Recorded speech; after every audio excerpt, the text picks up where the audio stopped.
লোকরা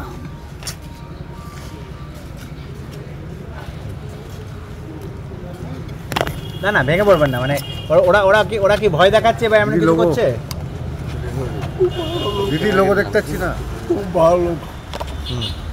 এটা নামা না ভাই, উঁচু অফিসারটা যে আছে লোড়েছেন আমরা জানি আপনি খুব ভালো লোক।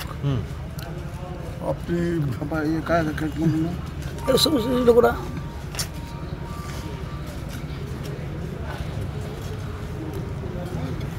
না না ভেঙে পড়বেন না, মানে ওরা কি ভয় দেখাচ্ছে বা এমন কিছু করছে? দিদি লোক দেখতে পাচ্ছি না, খুব ভালো লোক। এটা নামা না ভাই, উঁচু অফিসারটা যে আছে লোড়েছেন বলবো কি বলছেন? আমার বাবার মতো আপনি খুব দয়ালু লোক। গরিব মানুষদের ভালাই করেন আপনি। আমরা জানি স্কুলে অনেক গরিব ছেলেকে ফ্রিতে পড়ান, হসপিটালেও আপনার অনেক ওষুধপত্র, ডাক্তারের ফি যারা গরিব মানুষ আছে তারা নেই না। আপনার সেরকম কিছু ক্ষতি হতে দেব না আমরা। সাত সকালে সাগরদিঘির বিধায়কের বাড়িতে আয়কর হানা।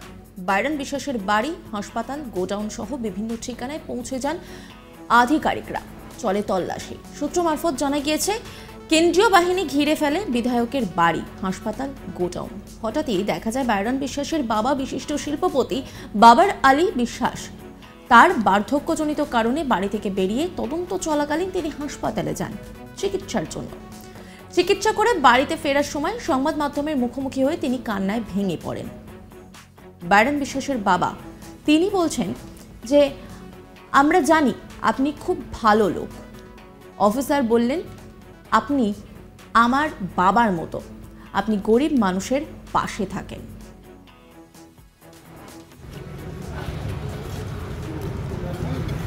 না না ভেঙে পড়বেন না, মানে ওরা কি ভয় দেখাচ্ছে বা এমন কিছু করছে? দিদি লোক দেখতে পাচ্ছি না, খুব ভালো লোক। এটা নামা না ভাই, উঁচু অফিসারটা যে আছে লোড়েছেন লোকরা। প্রসঙ্গত রাজনীতিতে আনকড়া হলেও সাগরদিঘি উপনির্বাচনে জয়ী হয়ে নজর কেড়েছিলেন বাম সমর্থিত কংগ্রেস প্রার্থী বাইরন বিশ্বাস। জয়ের পরেই অবশ্য কংগ্রেস ছেড়ে তৃণমূলে যোগ দেন বাইরন।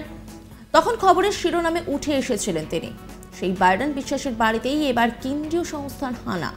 সাগরদিঘির বিধায়ক বাইরন বিশ্বাসের শামশেরগঞ্জে থাকা বাড়ি ও হাসপাতালে হঠাৎ হানা দিয়েছে আয়কর দপ্তর। বুধবার সকাল সকাল বিশাল গাড়ির বহর এসে পৌঁছয় বাইরন বিশ্বাসের বাড়িতে।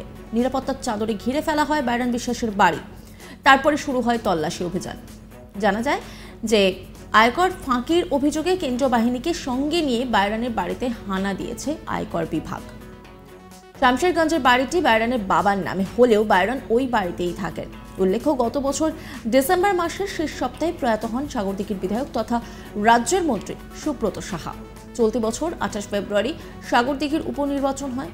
2রা মার্চ উপনির্বাচনের ফল প্রকাশ হলে দেখা যায় তৃণমূল প্রার্থী দেবাশিস বন্দ্যোপাধ্যায়কে 22,980 ভোটে হারিয়ে জয়ী হন বাম সমর্থিত কংগ্রেস প্রার্থী বাইরন। কিন্তু জুন মাসে অভিষেক বন্দ্যোপাধ্যায়ের জনসংযোগ যাত্রা ঘাটালে পৌঁছলে সেখানে গিয়ে তৃণমূলের যোগ দান করেন বাইরন। বাইরনের বাবার আলী বিশ্বাস ছিলেন কংগ্রেসের মনোভাবাপন্ন। মানুষের উপকার করতে পছন্দ করতেন তিনি। কাঞ্চনতলা জেডি ইনস্টিটিউশন থেকে উচ্চ মাধ্যমিক পাশ করেছিলেন বাইরন। তারপর আর পড়াশোনা হয়নি। পরিবারের জ্যেষ্ঠ পুত্র হিসেবে দায়িত্ব সহকারে ব্যবসার হাল ধরেছিলেন তিনি। ব্যবসার সূত্রেই এলাকার নেতাদের সঙ্গে পরিচিতি বেড়েছিল তার। পরে বাবার আদর্শ মেনেই কংগ্রেসের যোগ।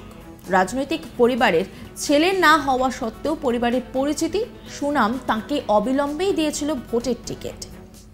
ঘাসফুলের বারবারন্তের মাঝে জয়ী হয়ে যান তিনি। কংগ্রেস ছেড়ে তৃণমূল যোগ দেবার পর থেকে রাজ্য রাজনীতির আলোচনার কেন্দ্রবিন্দু হয়ে উঠেছিলেন বাইরন।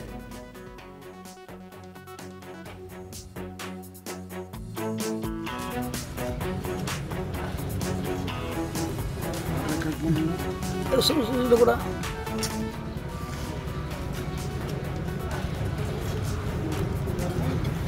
না না ভেঙে পড়বেন না, মানে ওরা কি ভয় দেখাচ্ছে বা এমন কিছু করছে? এটি প্রতিবেদন তুলে ধরেছে আমার কলিগ গোপাল, আপনাদেরকে দেখাবো। সাগরদিঘির তৃণমূল কংগ্রেসের বিধায়ক বাইরন বিশ্বাসের শামশেরগঞ্জের বাড়ি সহ একাধিক প্রতিষ্ঠানে সকাল থেকে আয়কর দপ্তরের হানা। দীর্ঘ 12 ঘন্টা বেরিয়ে গেলেও সেই তল্লাশি জারি রয়েছে। বাইরন বিশ্বাসের বাবা বাবর আলী বিশ্বাস বার্ধক্যজনিত অসুস্থতার কারণে তিনি স্বাস্থ্য পরীক্ষা করতে যান এবং বাড়ি ঢোকার মুখে সাংবাদিকদের প্রশ্নের উত্তরে তিনি জানান যে আধিকারিকরা তাকে বলেন যে তিনি খুব ভালো মানুষ, দীর্ঘদিন ধরে বিভিন্ন সামাজিক কাজের সাথে যুক্ত।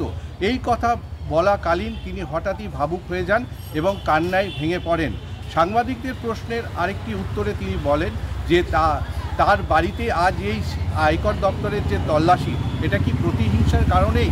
তিনি প্রথমে বলেন না, পরে এই বিষয়ে উত্তর দিতে তিনি বলেন যে হ্যাঁ হতেও পারে।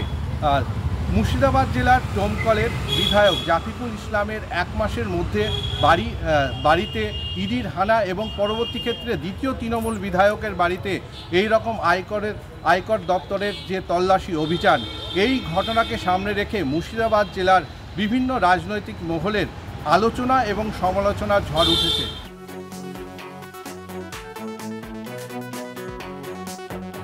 বুধবার 7 সকালে সাগরদিঘির বিধায়কের বাড়িতে আয়কর হানা। বাইরন বিশ্বাসের বাড়ি, হাসপাতাল, গোডাউন সহ বিভিন্ন ঠিকানায় পৌঁছে যান আধিকারিকরা। চলে তল্লাশি।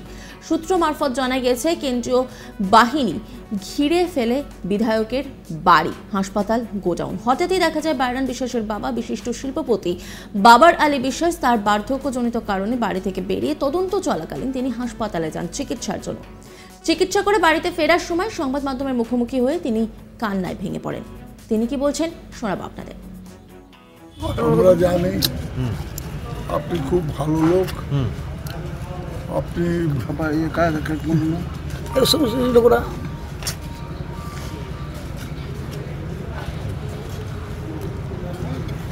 না না ভেঙে পড়বেন না, মানে ওরা কি ভয় দেখাচ্ছে বা এমন কিছু করছে? দিদির লোগো দেখতে পাচ্ছি না। খুব ভালো লোক।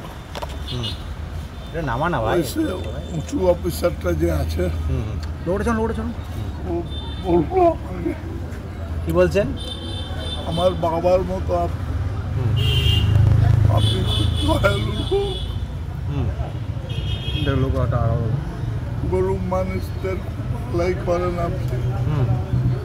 আমরা জানি স্কুলে অনেক গরিব ছেলেকে ফ্রিতে পড়ান, হসপিটালেও আপনার অনেক ওষুধপত্র, ডাক্তারের ফি যারা গরিব মানুষ আছে তারা নেই না। আপনার সেরকম কিছু ক্ষতি হতে দেবো না আমরা। অন্যান্য আপডেটের জন্য অবশ্যই নজর রাখুন আজ তাক বাংলার ইউটিউব স্ট্রিমিং এবং ইউটিউব চ্যানেলকে সাবস্ক্রাইব করুন, লাইক করুন, কমেন্ট করুন, শেয়ার করুন, পাশাপাশি হোয়াটসঅ্যাপে নজর রাখুন, কারণ সেখানেও রয়েছে আজ তাক বাংলা।